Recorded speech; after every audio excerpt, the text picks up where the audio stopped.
Churches were supposed to be sanctuaries, sacred ground where even the bloodiest warriors respected the rules. June 8th, 793. Lindisfarne Monastery sits on a tidal island off the Northumbrian coast. Monks copy manuscripts, they preserve relics. They think stone walls in the name of God protect them. Then 3 ships appear on the horizon, maybe 4.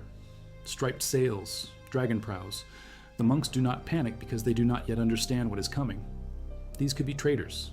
These could be merchants. By the time the axes come out, it is too late. The pagans have desecrated God's sanctuary. They shed blood around the altar.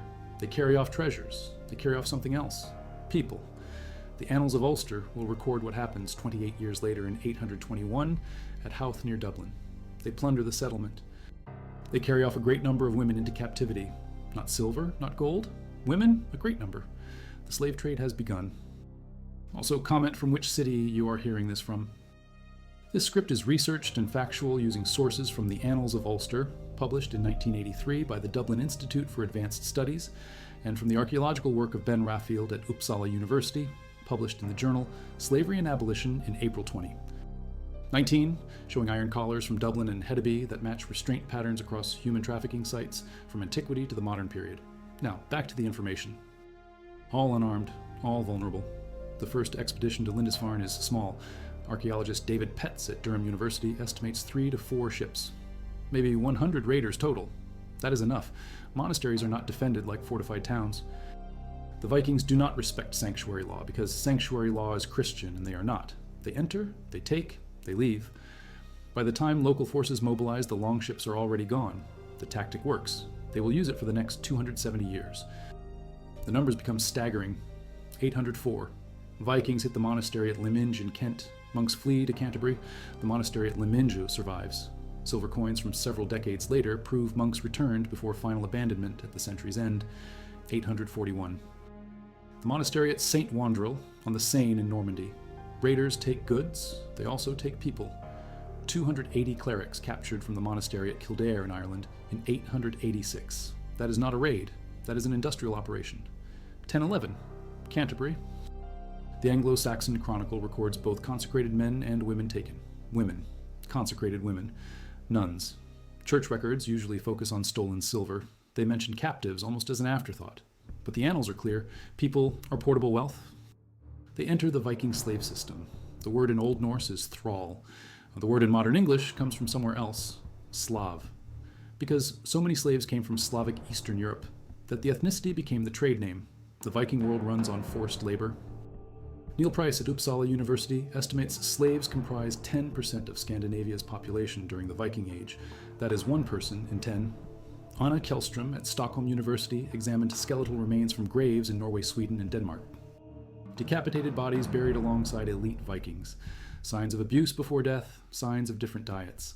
Bone isotope analysis shows some ate mostly fish, while their masters ate meat and dairy. DNA analysis by Elise Naumann at the University of Oslo proves these decapitated bodies were not relatives. They were property. They were sacrificed. He witnesses a funeral. A chieftain dies. His slaves are asked who will die with him. A girl volunteers. She is 15.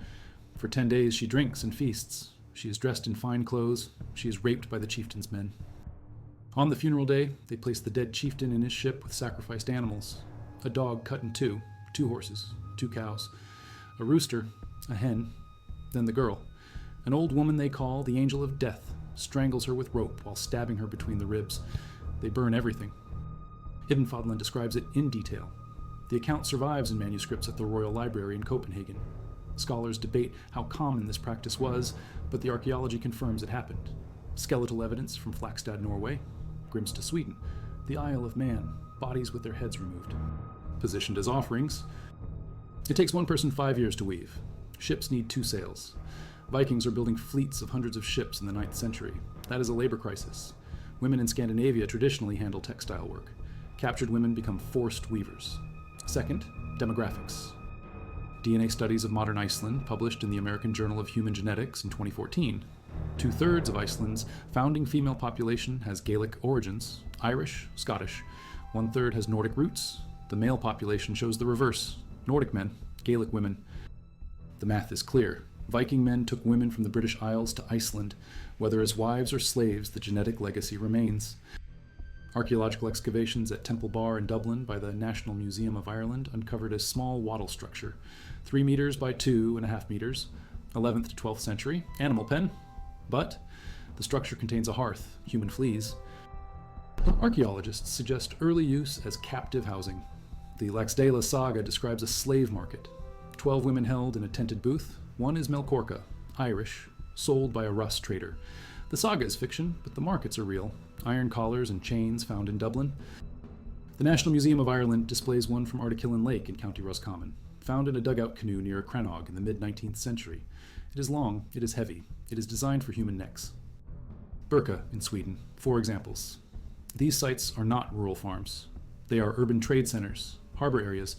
The collars cluster near docks. That placement matters. Slaves arrive by ship. They are held near the harbor. They are sold. The collars match restraint designs from across human history. Archaeologist Ben Raffield argues in Slavery and Abolition Journal, April 2019, that suggestions these restrained animals do not hold up. The context is wrong. Animals are restrained in rural areas. These collars appear in cities, in harbors, in trade centers. They restrain humans. The destinations span continents. Some captives stay in Scandinavia, work farms, build ships, weave sails. Some go to the North Atlantic, Iceland, Greenland, the Faroes. Some go east. Novgorod has street names, High Street, Slave Street. The rest traffic captives down the Volga. They sell to Arab merchants at Bulgar. Ibn Hawqal writes in 977, Arab geographer. He describes a Viking slave trade extending across the Mediterranean from Spain to Egypt. The flow of silver dirhams confirms it. Coins minted in Samarkand, Tashkent, Balkh. Found in graves in Sweden, in Denmark, and England. The slave trade fuels Viking urbanization. Hedeby expands. Birka grows. The wealth comes from human cargo. Irish annals record kings and bishops seized then released, presumably for payment, or killed at the ships when negotiations fail. The life of St. Findan records his story, 9th century. Findan is Irish nobility from Leinster. His sister is captured by Vikings. He goes to ransom her. They capture him instead. Some Vikings argue it is wrong to seize negotiators. They free him. Later, they capture him again, take him to Orkney. He escapes. His account survives because he becomes a monk, and his story is written down. For every Findan whose story survives, thousands of stories are lost. The slaves themselves rarely leave traces. Accessible only at low tide, perfect for ship raids. Lyminge in Kent, St. Wandril on the Seine, Armagh inland, but accessible by river systems. Vikings navigate with ruthless skill. 2. Wealth concentration. Monasteries accumulate donations, gold, silver, precious manuscripts. The Codex Aureus is stolen by Vikings, then sold back to an Anglo-Saxon couple who write inside the book that they obtained it from the heathen army with pure gold. They do not wish these holy books to remain in heathen possession. The transaction is recorded. The monks pay ransom for their own books. 3. Population density. Monasteries house dozens or hundreds of people. Kildare, 280 clerics. Armagh in Ireland, over 700 captives taken in a single raid per Irish annals. Not just monks. Lay servants, people seeking sanctuary. Refugees, women. The attack has not happened by chance. It is a sign of great guilt. The Vikings simply see an undefended wealth center full of portable goods, including human labor. They take what they can carry, they leave, they return next year. 840. Vikings begin building fortified encampments, long forts, Dublin, Lynn, Duachail. These are not temporary camps. These are proto-urban centers. Archaeological excavations show they function as military bases, production centers, trade hubs, slaveholding facilities. The camps allow sustained raiding deeper inland. Vikings overwinter. They wait out the season. They accumulate captives. In spring, they move the human cargo to ships, transport to markets. Dublin grows into a major slave port. The camps become permanent settlements. Dublin thrives for 3 centuries on slave revenue. Most of the monks are led away into captivity. The distinction matters. Servants have no ransom value. Monks do. The Vikings are selective. They understand value differentials. They kill who they cannot profit from. They capture who they can sell or ransom. This is not mindless violence. This is economic calculation. This research draws from the archaeological work of Anna Kjellström at Stockholm University, published in 2016, examining skeletal evidence of Viking-age slavery and from the annals of the Four Masters, compiled between 1592 and 1636, but preserving 9th century. Records showing specific raid dates and casualty counts from contemporary sources. Now back to the story. The founding population shows conquest. The sagas sometimes romanticize this. Laxdæla saga presents Irish princesses sold in Iceland, beautiful noble women captured and wed to Viking chieftains. The reality is uglier. Most captured women are not princesses. They are servants, farmers' wives. Daughters, nuns. The DNA does not care about saga romance. It shows systematic taking of women from the British Isles to Viking colonies. Whether through forced marriage or slavery, the genetic legacy proves one-sided reproductive access. Archaeological evidence shows some women in graves with signs of violence. The Isle of Man, a wealthy male Viking burial. Included in the grave, a young woman, killed by a blow to the top of her head, mixed with ashes of cremated animals. She is grave goods. Anna Kjellström's work at Stockholm University identifies multiple burials across Sweden and Norway with similar patterns. Decapitated individuals, signs of mistreatment before death, isotope analysis showing different diets. These are not honored companions. These are sacrificed slaves. The skeletal evidence backs what Ibn Fadlan described on the Volga. Human sacrifice at elite funerals happened. The bodies prove it. 821. Houth. Great booty of women. 830 forward. Kings and bishops taken for ransom. 840. Vikings start overwintering. 853. Olaf becomes first king of Dublin. The settlement becomes permanent. Irish kings start allying with Vikings. By the 10th and 11th centuries, Irish kings themselves gather captives as war booty. They profit from the slave markets Vikings established in Dublin. The system becomes normalized. Even the victims adopt it. 1098. Ships from Dublin support the Welsh of Anglesey against the Normans. They are promised captives, young men and maidens. The Welsh source reports with relish that the Dublin Vikings are given toothless, humped, lame, one-eyed, troublesome, feeble old women instead. The Dublin ships weigh, anchor, and sail away. The story survives because someone thought it was funny. The expectation that Dublin trades in young, attractive captives is assumed. It is the joke's premise. These are documented in both historical sources and archaeology. Hedeby is mentioned in the life of Saint Ansgar. Rimbert writes about it. Ibrahim ibn Yaqub al-Turtushi visits in the mid-10th century. He describes a lively, multi-ethnic town. Danes, Frisians, Franks, Germans, Swedes, Slavs. He mentions the slave market. Christian missionaries disapprove. Saint Ansgar visits Hedeby in the mid-9th century. He's shocked to find Christian slaves for sale. In 870, a monk sells all his possessions to personally buy Christian slaves their freedom in Hedeby. The account survives. The practice continues. Slavic people are trafficked so extensively their ethnicity becomes synonymous with bondage. Novgorod, fortified trading post. High Street intersects Slave Street. Archaeological evidence shows shackles, manacles. These were once mistaken for livestock restraints. Context proves otherwise. Urban sites, harbor areas, human restraints. The Rus sell captives at Bulgar on the Volga. Arab merchants buy them. Some go to Baghdad, some to Cordoba, some to Byzantine markets. The 10th century geographer Ibrahim ibn Yaqub describes the trade. 977. He writes of Viking slave routes extending to Egypt. The coins prove it. Silver dirhams flow north, humans flow south. Mary Vellante at Appalachian State University published research in 2010 in the Cambridge University Press volume Castration and Culture in the Middle Ages. She documents that Arab markets prize Slavic eunuchs. Al-Muqaddasi writes in the 10th century. He describes raids targeting Greek churches specifically to capture boys who will be castrated. The demand in the Abbasid Caliphate is enormous. Literate non-Muslim eunuchs command premium prices. Some scholars suggest Vikings supply this market. Captured monks, young men from monasteries, literate. Christian, castrated, sold east. The evidence is circumstantial, but the economic logic is clear. The market exists. The supply chain exists. The practice is documented for other groups. Why not Vikings?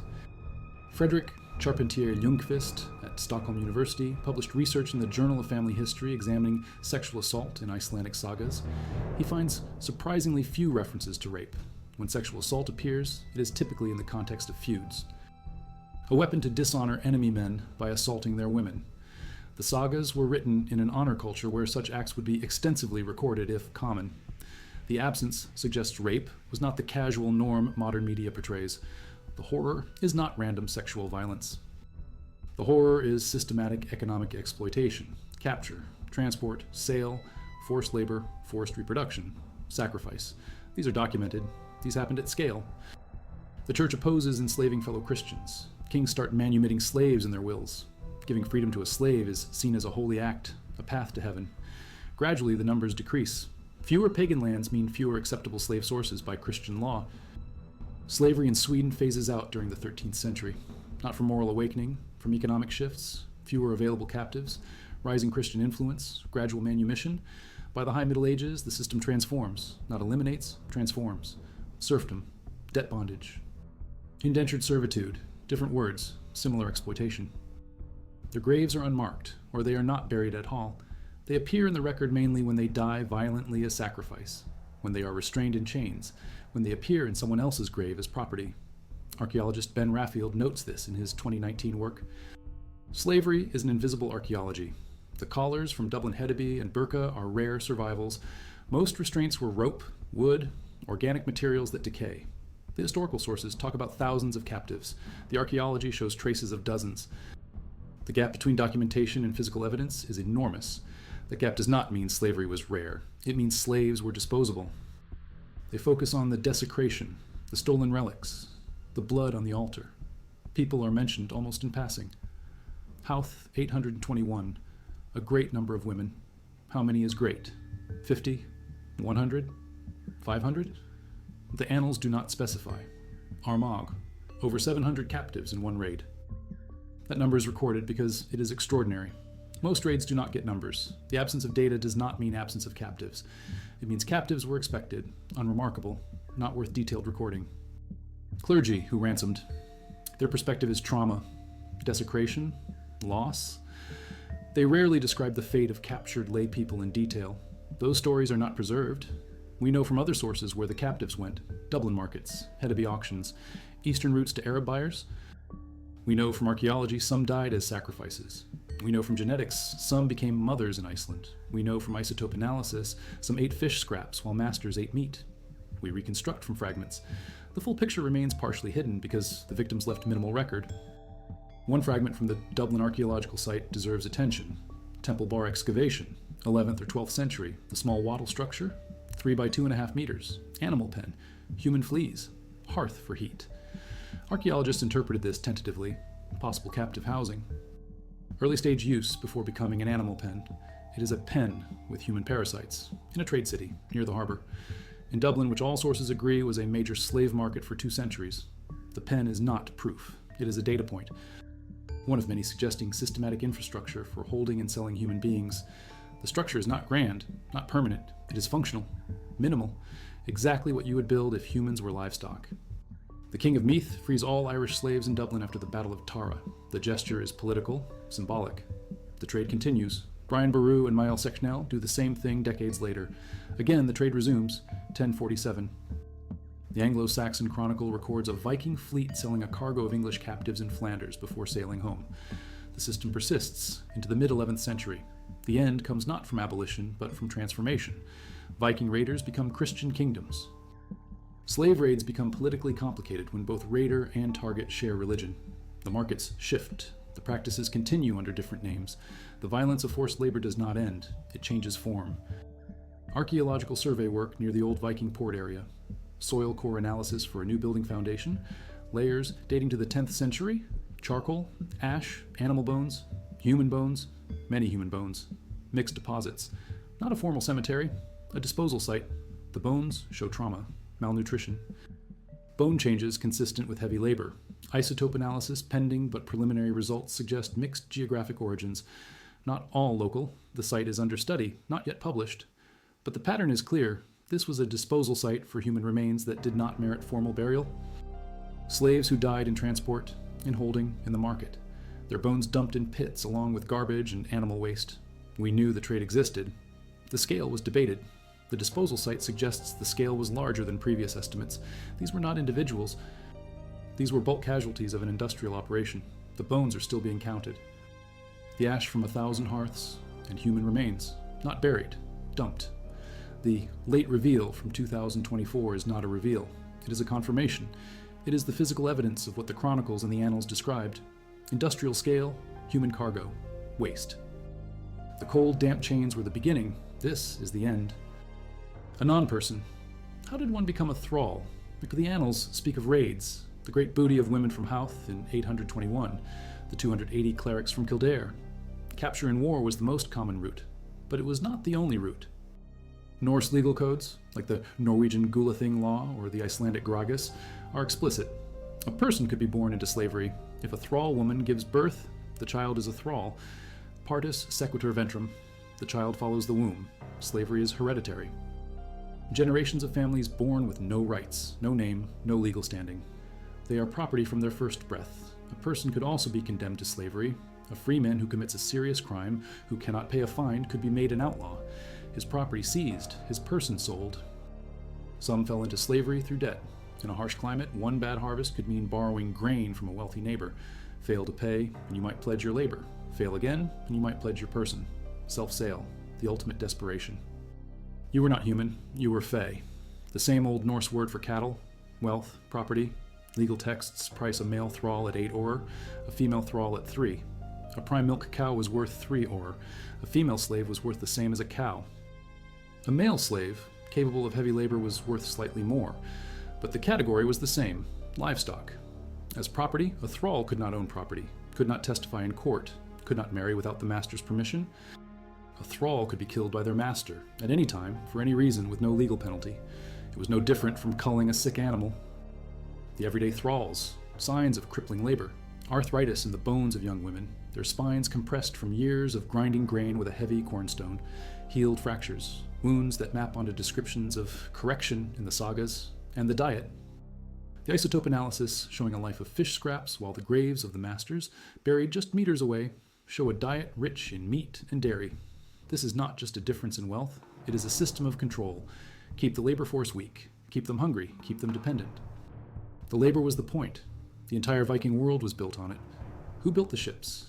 The sagas celebrate the chieftain who commissions the longship. They do not name the thralls who felled the trees, who sawed the planks, who forged the thousands of iron rivets, who processed the wool for the sails that took one person 5 years to weave. The captive women, who cleared the new fields in Iceland, who built the stone walls in Greenland, who rowed the longships when the wind died. Thralls, this is the invisible engine of the Viking Age, not just raiding, but farming, building, production, all of it powered by a captive 10% of the population. The iron collars from Dublin and Hedeby were not for animals. They were for humans. But iron was expensive. Most restraints were rope. Leather, most control was psychological. The threat of violence, the public execution, the story of Kark, the slave of Jarl Hakon in Norway. When the Jarl is defeated by Olaf Tryggvason, Kark hides him on a remote farm. Then, in the night, Kark cuts off his master's head. He brings it to Olaf, expecting a reward, freedom. Instead, Olaf has Kark executed. The moral of the story, as told by the saga writer Snorri Sturluson, is clear. A thrall is treacherous. They are innately base. They cannot be trusted. Even their good deeds are corrupt. This is the propaganda that justifies the system. It defines the slave as inherently other, inherently dangerous, inherently less than human. If this exploration of the legal and social machines of bondage is valuable to you, subscribe. This research is funded by viewers. It is not supported by grants that shy away from uncomfortable truths. Also comment from which city or town you are listening. It helps to know where this history is landing. Now back to the trade. It was the business. The Rus did not just find the rivers. They conquered them. They built fortified outposts. Gorods, Novgorod, Kiev. These were not just cities. They were processing centers for the fur trade and the slave trade. The Rus would raid the surrounding Slavic tribes. The Sakalaba, the Arabs called them. They would capture entire villages, men, women, children. They marched them to the rivers, dragged overland, for miles. Imagine thousands of captives, chained, starved, beaten, forced to haul the very boats of their captors. How many died on the journey? We have no number. They do not appear in any annals. They were just loss. Those who survived were taken to the great markets. To Bulgar on the Volga, to Itil, the capital of the Khazars, to Constantinople, the great city, the Miklagard. It needs to be repeated. The demand for castrated men to serve as high-level administrators, harem guards, and tutors was enormous. They were valued because they could hold positions of immense trust without the risk of starting their own dynasty. Arab writers like al-Muqaddasi describe this. The Rus were a primary supplier. Somewhere along the Black Sea coast, perhaps in towns like Cherson, this brutal processing happened. Young boys, captured in the forests of the north, were castrated. The mortality rate from the procedure alone must have been horrific, over 50%. Maybe higher, but the survivors were worth more than their weight in silver. Literate monks captured from Irish monasteries, young Slavic boys, they all flowed into this market. This is the hidden economy behind the Varangian Guard. The Vikings who served the Byzantine emperor were not just mercenaries, they were merchants who paid their way in human coin. Gaelic women. This is the genetic signature of a founder population built on abduction. The sagas, written 200 years later, try to romanticize this. The Laxdæla saga gives us Melkorka, an Irish princess captured and sold who becomes the mother of a great Icelandic hero. But most of the women were not princesses. They were farmhands, servants, nuns. Who quarries the stone for his wife Theodild's church? Who herds the sheep and goats in that impossibly harsh landscape? Thralls. The sagas of the Greenlanders mention them. They are part of the baggage. Thorfinn Karlsefni attempts a settlement. The sagas record the first Europeans to live in America, but they also record the first slaves. Karlsefni's expedition includes 2 slaves, a man named Haki and a woman named Heksha.